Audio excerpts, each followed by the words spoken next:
As we return to our Terra Santa news at the beginning of September, we would like to recall the main celebrations of the month of August in the Holy Land: the Transfiguration of Jesus on Mount Tabor, the solemnity of St Clare in Jerusalem, Mary's sign of consolation and sure hope as the theme of the celebration of the Assumption of Mary into heaven. On the 24th of August, the Pontifical Mission signed agreements with 3 Christian institutions to support them in supplying electricity generated by solar panels, with funding from the German Misereor Foundation. Bethlehem University is a strategic partner of the Latin Patriarchate of Jerusalem. On the 27th of August, 2 agreements were signed between them to continue on the path of cooperation and support young Christians in the West Bank. Through theatre, music and dance, the young people of the St James Vicariate awaken hope with the musical Ruth. From the 2nd to the 9th of August, the 30th edition of the Franciscan March to the Holy Land took place, entitled "Don't Be Afraid to Go Deep."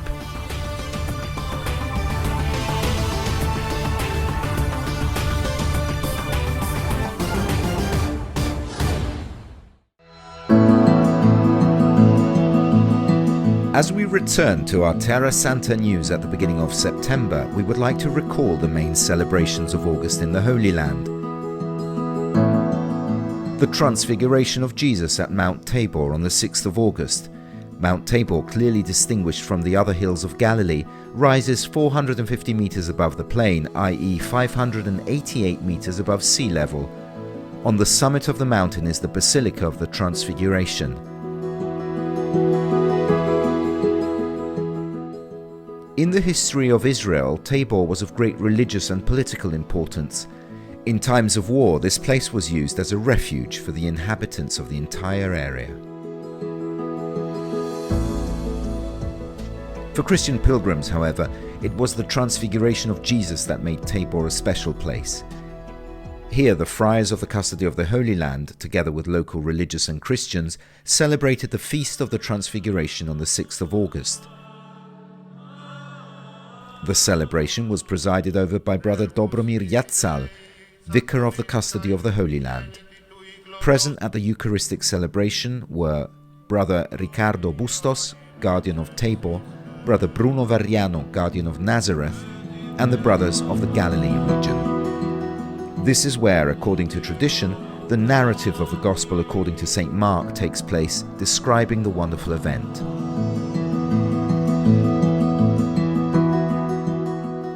At that time, Jesus took Peter, James and John with him and led them up a high mountain, alone. He was transfigured before them, and his clothes became resplendent, crystal white. And Elijah appeared to them with Moses, and they talked with Jesus. Peter said to Jesus, "Rabbi, it is good for us to be here. Let us make 3 huts, one for you, one for Moses, and one for Elijah." For he did not know what to say, for they were afraid. And a cloud came and covered them with its shadow, and out of the cloud came a voice, "This is my Son, the Beloved. Listen to him."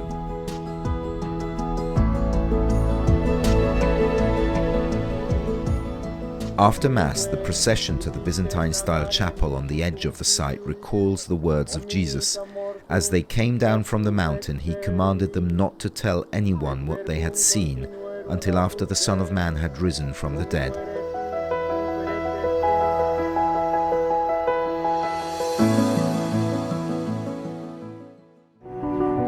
Beauty will save the world. On the 11th of August, when the whole church celebrates St Clare, in Jerusalem in the monastery of the Poor Clares, the Mass was presided over by Monsignor Giacinto Marcuzzo, Bishop of the Latin Patriarchate of Jerusalem, with the Franciscans and representatives of the different religious communities. At present, the community of the Jerusalem monastery consists of 8 nuns. It has an international face, since sisters from Italy, France, Rwanda and Argentina live here. The richness derived from the different nationalities is also expressed in prayer.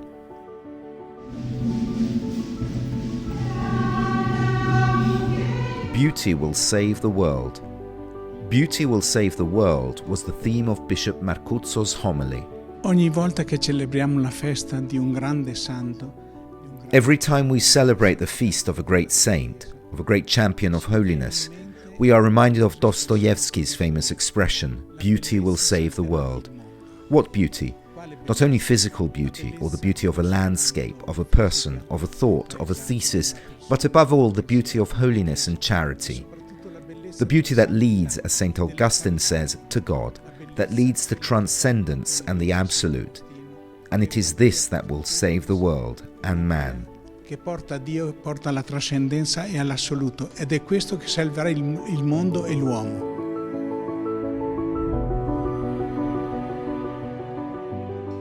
Vorrei condividere la gioia di questa grande festa. I would like to share the joy of this great feast, of celebrating St Clare of Assisi every year, and of bringing this beauty that will save the world, as the bishop recalled in his homily. The beauty that will save the world has the face of St Clare, the beauty of this woman who gave herself totally to the Lord, a beauty that never grows old.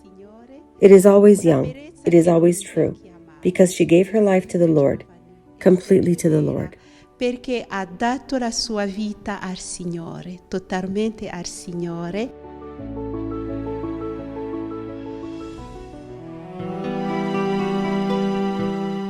In Jerusalem, as in the whole of the Holy Land, the days in which the Assumption of the Virgin Mary into heaven was celebrated were rich in liturgies.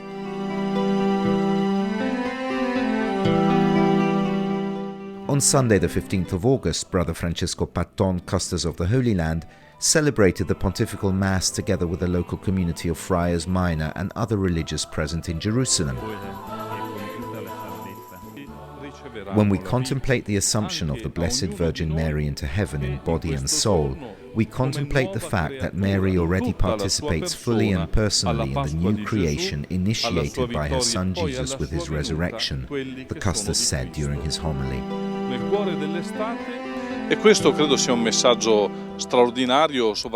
And this, I believe, is an extraordinary message, especially at a time like ours, which is afflicted and burdened by so much anguish due above all to the fear of death, the fear of disease, the fear of contagions. Here, the Easter of the summer is the one that reminds us that Jesus' Easter victory is valid for him. It is shared by his mother Mary and will be given to us too. At the end of the prayer of Vespers, the Franciscans made a pilgrimage to the Church of the Tomb of Mary. Here they were greeted by representatives of the Greek Orthodox and Armenian communities as required by the status quo norms which regulate the life of the most important holy places. Once again, thanks to the prayers of the friars of the custody and of many faithful, Mary's prophecy has been fulfilled in Jerusalem. All nations will call me blessed. Tradition has placed the tomb of Mary here since about the year 450. It was Pope Pius XII on the 1st of November 1950 who solemnly defined and proclaimed the dogma of faith of the Assumption of Mary into heaven.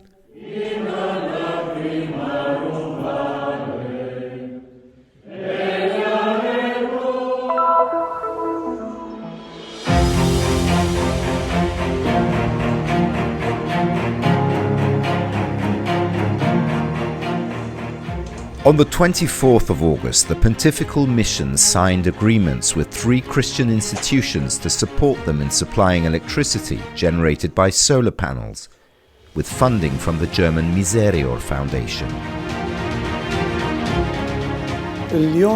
Today we are signing 3 agreements, with Bethlehem University, where we will cover almost a third of its electricity needs depending on the space available on the roofs, with the Frères School in Beit Hanina, where we will cover 50% of its needs while the school was able to obtain the missing 50% from other sources. Finally, with the Terra Santa School Helen Keller in Beit Hanina, where we will cover all its electricity supply needs. The regional director of the Pontifical Mission in Jerusalem, Joseph Hasbun, noted that most of the Christian institutions in the Holy Land are affiliated with various aid-dependent congregations. The sums they will save annually through this project run into tens of thousands of dollars that will help them, for example, to develop the technological devices they possess, pay their salaries, or cover the costs they have difficulty with. What this project is doing, that the Pontifical Mission is involved in, is helping us in a significant way to support that operational budget. So we're incredibly grateful to them for that.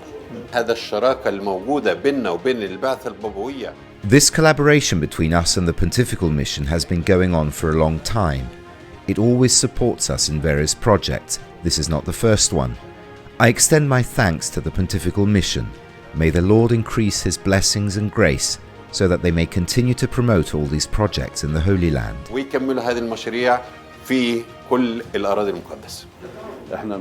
thank the Pontifical Mission for this wonderful achievement through which we cover our electricity expenses and we protect nature and the environment. We will also be saving on our monthly expenses, which have become a burden for institutions like ours. We estimate that the monthly savings will amount to 10,000 shekels. This is a very important figure because there are many needs in the laboratories and classrooms that require the installation of air conditioners and electricity expenses. According to the latest study we conducted with Dar al-Kalima College, the Palestinian Christian community, which represents 1.5% of Palestinians, provides services to 33% of the Palestinian community through its institutions, but the amount of funding it receives does not reach this percentage. We think it is necessary to focus particular attention on these institutions to ensure that they can continue to provide their services. That is why we have decided to support them.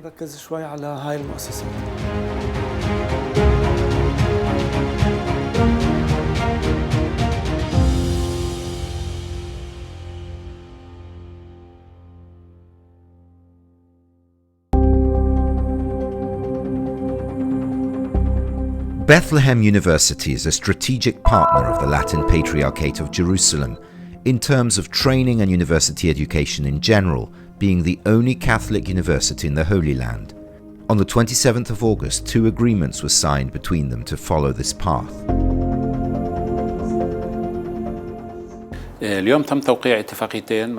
2 agreements were signed today between the Latin Patriarchate of Jerusalem and Bethlehem University. The first one involves the implementation of a project to increase the skills of young people and create job opportunities in the parishes of the Latin Patriarchate and in some parishes of the Custody of the Holy Land in the West Bank. The second agreement is in partnership with the Faculty of Religious Studies of Bethlehem University to qualify Christian religion teachers in Christian schools in the West Bank. The 2 agreements were signed at Bethlehem University. These 2 projects are funded by the Pontifical Foundation and the Knights of the Holy Sepulchre. Education is free of charge, and this first project, entitled AFAC Horizons, aims to provide its participants with skills training in economics through the Institute of Community Partnerships, ICP, at the end of which they can obtain loans or grants to establish small projects for their livelihoods.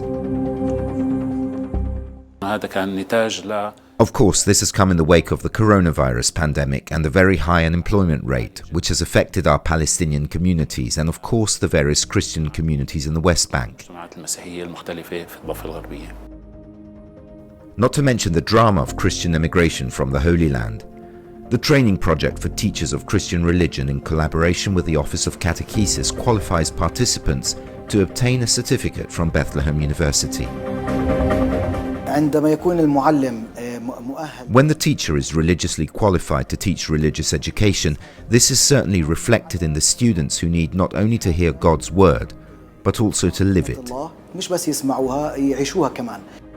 Creating job opportunities to earn a living and new prospects for life at the same time. This is what the Latin Patriarchate of Jerusalem seeks to achieve in cooperation with Bethlehem University. This project is something we're really interested in because as we move towards our 50th anniversary in 2023, we look back to the reason why Bethlehem University was started, which was to serve the Palestinian people through education.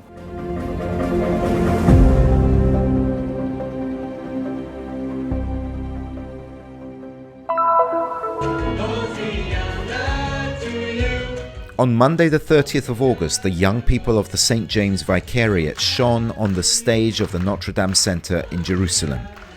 Through theatre, music and dance, they staged a musical in English and Hebrew, telling the story of the biblical woman Ruth, the Moabite, who leaves her homeland to accompany her mother-in-law Naomi to Bethlehem. Orpah, you don't get it. This family is different. Their God is different.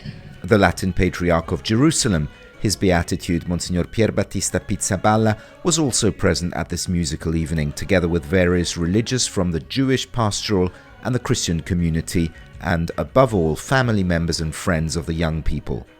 What you are about to see is a story of Ruth, who is a migrant, who comes to a country where she is a stranger, and yet she finds her way because of the help of the local people and because God takes care of her. This is the message that we wanted with these kids. We wanted to send to the world, to say God is faithful and His promises are forever. He will always take care of us, but also help of the people can be decisive factor to find your place in the society that is strange. The St. James Vicariate cares for all Hebrew-speaking Catholics in different cities in Israel. Our pastoral work with them is not easy, but it's so much joy. I am so happy and I thank God and all the people who helped us that I had the possibility to be a part of this project.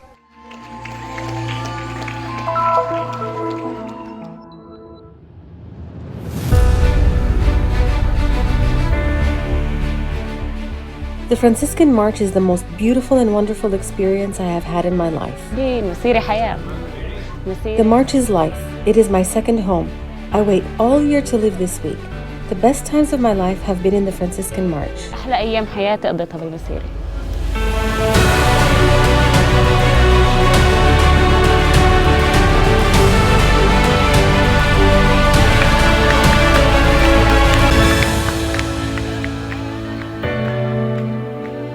Crossing the road between valleys, hills and mountains, the noise, the artificiality of life and the masks are dissipated, and the voice of God became clear in the ears of the young participants of the Franciscan March in its 30th edition in the Holy Land.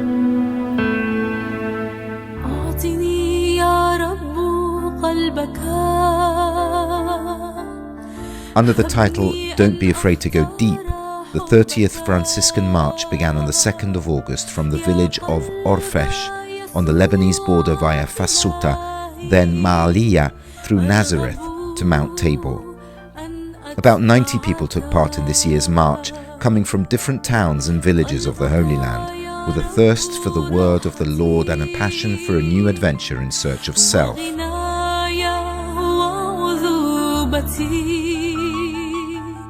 عم نحاول إنه نساعد الشاب والصبية على مثال القديس. We try to help young people like St. Peter to step back a little from the earth, to break down the barriers that have been put in place by society or by themselves or as a result of certain circumstances, and to begin the process of truly seeking the meaning of life by discovering the presence of God in their lives, and the discovery of the need to live in the presence of God continuously, not only within the walls of the church, the halls and meeting rooms, but in every moment of our lives. داخل جدران الكنيسة أو داخل جدران قاعاتنا أو داخل جدران اجتماعاتنا، ولكن لا، داخل كل لحظة من حياتنا. This year's march was a means of searching for oneself in the midst of life's difficulties. A real search in the depths to discover the meaning of life and coexistence between man and neighbour.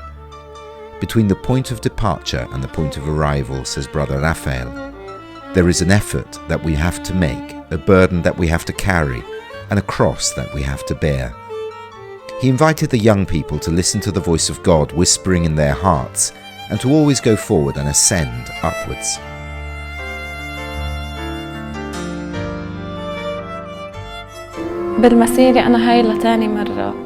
This is my second march, and I would like to participate every year because I really feel at ease here, especially in this church.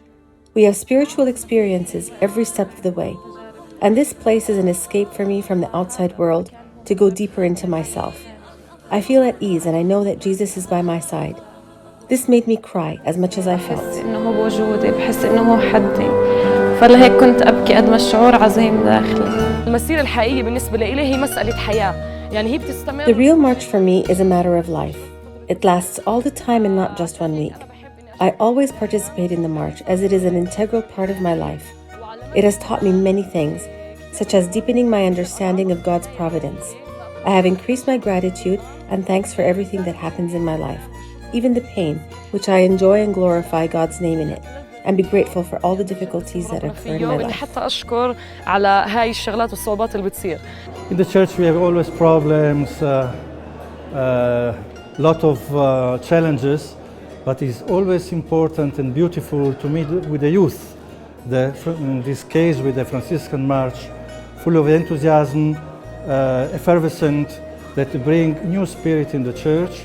There are also a lot of demands, but also a lot of commitment. What we need for our church is commitment for the sake of the church or for the sake of our community. Our community, once again, needs new spirit that these youth are bringing with them. The march ends, but the challenge of the Franciscan order continues to follow the young Christians in their spiritual, social and psychological life, to fulfill in them the title of the march. Deep within yourselves, you discover God and He sets you free, and you are called to bring others to Him.